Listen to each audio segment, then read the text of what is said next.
الحمد لله الحمد لله نحمده ونستعينه ونستغفره ونؤمن به ونتوكل عليه ونعوذ بالله من شرور أنفسنا ومن سيئات أعمالنا من يهده الله فلا مضل له ومن يضلله فلا هادي له ونشهد أن لا إله إلا الله وحده لا شريك له ونشهد أن محمدا عبده ورسوله أما بعد فأعوذ بالله من الشيطان الرجيم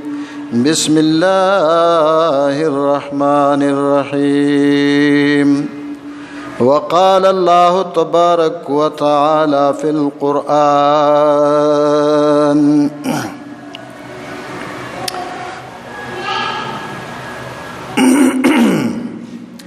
وما آتاكم الرسول فخذوه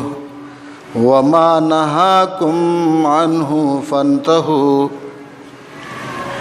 وقال النبي صلى الله تعالى عليه وسلم من رأى منكم منكرا فليغيره بيده فإن لم يستطع فبلسانه وإن لم يستطع فبقلبه وذلك أضعف الإيمان أو كما قال النبي صلى الله عليه وسلم صدق الله مولانا العظيم وصدق رسوله النبي الكريم قابل احترام سامعین حضرات،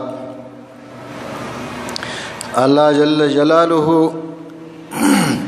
مونږ ته د دنیا او د آخرت د پوره کامیابی د پاره خپل دین را کړی دی. پوره دین د الله پاک د دین نه علاوه که څوک بل دین اختیار کی یا نور طریقې د غیرو په ترتیب باندې چلیدل اختیار کی نو الله پاک ته دا مردود دی، دا قبول ندی. او دغه انسان چې د دین نه علاوه نورو مذهبونو طرف ته او نورو طریقو طرف ته منډې وي چې غیر مذهب دي، نو هغوی چې دي په خساره کې دي. الله جل شانه فرمایي چې دین اسلام زما په نسبت باندې داسې دین دی چې پاکیزه دین دی، بهترین دین دی. او دین علاوه نور دینونه چې کم دي هغه صحیح نه دي، الله ته مقبول نه دي، الله ته خوښ نه دي. صرف اسلام یو داسې دین دی چې دا الله پاک ته خوښ دی او په اسلام کې د نبی علیه الصلاۃ والسلام پوره زندگی ده. دا هغه د الف نواله تر یې پورې پوره زندگی مونږ ته مخې ته ده. او په قرآن او په حدیث کې دا د نبی علیہ السلام زندگی محفوظ ده. نو الله پاک په خپل کلام کې لکه څنګه ما آیات تلاوت کو دا غي ترجمه مفهوم دی دا چې الله فرمایي چې تاسو ته رسول کم صدر کی نو هغه واخلي او د کم سنه چې تاسو رسول منه کی دا غي نه منه شي. نو د يهوديانو د زندګۍ نه نبی علیہ السلام منګه ته ممانعت کړی دی. د يهوديانو زندگی مته روي. نبی علیہ السلام ارشاد دی يهوديان زما دشمنان دي، د الله دشمنان دي، د دې په طریقو باندې ما چلےږي، د دې شکلونه ما جوړوي، د دې په طریقو باندې لباس ما جوړوي، د هغې په طریقو باندې خوراک ما کوي، د هغې په طریقو باندې ان په یو کار کې داغي اتباع ما کوي، په شکل باندې داغي نه جدا شي، په لباس باندې داغي نه جدا شي، په هر کار کې، په هر خبره کې، په هر مقام باندې د يهوديانو د الله د دشمنانو د رسول د دشمنانو نه ځان جدا کړي. دا زمونږ ازلی دشمنان دي او دی چرم نه خپلېږي. یعنی نور خلق بخپل شي لیکن یهود چرم نه خپلېږي او دی راضي کېږي هم نه د مسلمانانو نه چې تر څو پورې د دوی په ملت باندې مسلمانان اون چلیږي.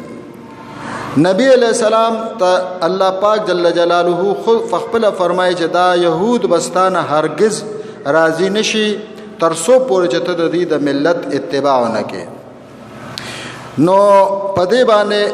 مفتی صاحب ماته اکثر دا فرمایش کوي چې ته د دې په مخالفت کې یو نظم جوړ کا او هغه د ګیره په باره کې، ځکه چې خلک ګیره کلی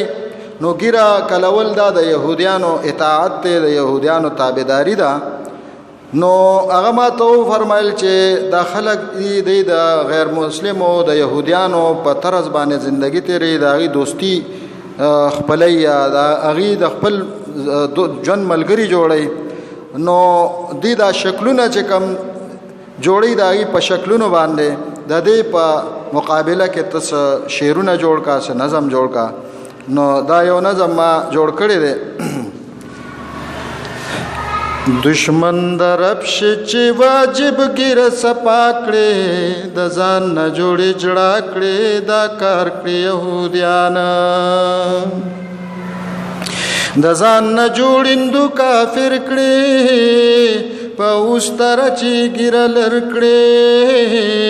ناراض خدای او پیغمبر کړي نو په اوستر باندې ټوکړي زړه د آقا کړي د ځان نه جوړې جړا کړې دا کار کړی يهوديان په اوستر چې ځان خسته کړي جوړه د خزو شان چهره کړي د دین اسلام سره نخره کړي نو ګیره چلر کړي دین ایمان نه ځان جدا کړي د ځان نه جوړې جړا کړې دا کار کړی يهوديان دا ګیرې خړلې لعنتيان دي مضبوط ملګری د شیطان دي او د پاک رسول دا قاتلان دي نو چې ګیره خړای خدای رسول پورې خندا کړې د ځان نه جوړې جړا کړې دا کار کړی يهوديان پګيري خړلې تلانت وی او کده اخت په عبادت وی بیا هم محرومه د رحمت وی نو چې ګیره خړای دشمنی د مصطفی کړې د ځان نه جوړې جړا کړې دا کار کړی يهوديان چې پکنچه ګیره کو ترکړې موټی نه زیاتې وړکړې دین پور ټوکې مسخره کړې د يهوديانو پشان ولې ناروا کړې د ځان نه جوړې جړا کړې دا کار کړی يهوديان ګیره خړیل غټه ګناه ده د يهوديانو مشغوله ده د کافرانو اقتدا ده ظالم ولې د مشرکو اقتدا کړي د ځان نه جوړې جړا کړې دا کار کړی يهوديان بس تو بگار شه مسلمان شاه په دین اسلام باندې روان شاه په دې عظیم جرم خپېمان شاه او تب قرآن سره تر کومه استهزاء کړې د ځان نه جوړې جړا کړې دا کار کړی يهوديان ګیره سپا چې پچاړه کړې ټوکړې د خپل پیغمبر زړه کړې ناراض خدای د ځان نه تکړې ماران د قبر په ځان باندې لګیا کړې د ځان نه جوړې جړا کړې دا کار کړی يهوديان چې ته د ګیرې صفای کړې او ګناه عظیم پناه کړې د يهودي تابعدار کړې کنا نو چهره د خزو جوړوي ځان به حیا کړې د ځان نه جوړې جړا کړې دا کار کړی يهوديان ګیرا چلر کړې پنایانو ملګری شوي د يهوديانو او پلا رزي د مشرکانو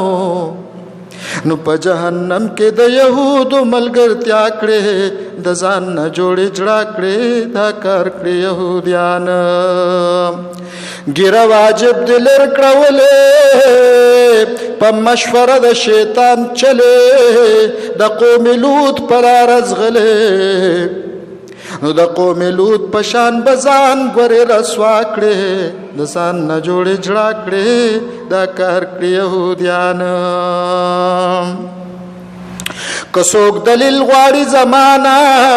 ورته به ورکړم د قرآن هم د حدیث د مصطفی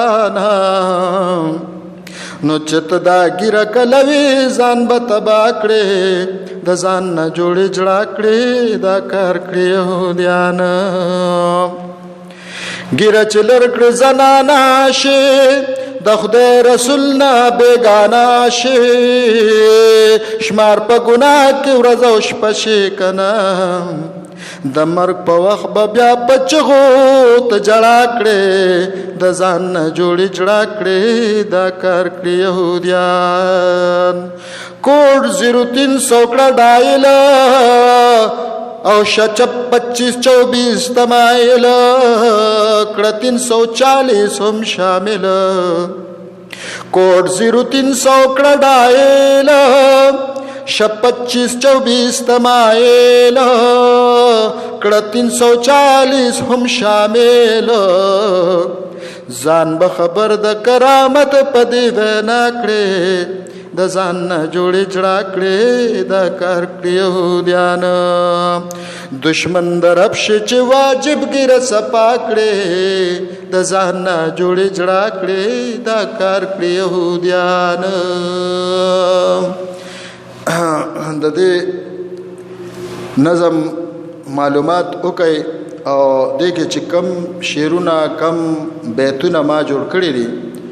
دا 100% د قرآن او د حدیث پرانا کې دي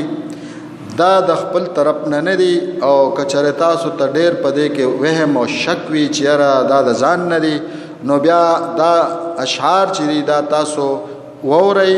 او بیا دا علماء ته ووروي په نت باندې تاسو زما فیسبوک باندې زما آی ډی دا زما فیسبوک دی کرامت شاه په نوم باندې او یو نمبر ز تاسو ته ذکر کوما پاغه نمبر باندې به زما آی ډی زما ارس په اسانه باندې ملو شي 0341 25 18 273 دا زما د یو نمبر دغه په دی باندې تاسو معلومول شي بل نمبر دا دی 0334 24 92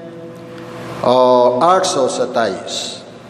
دا دواړه نمبر چې تاسو کله ملو کوي نومم ډایل کوي کرامت شاه نو تاسو ته به زما دا اشعار ملو شي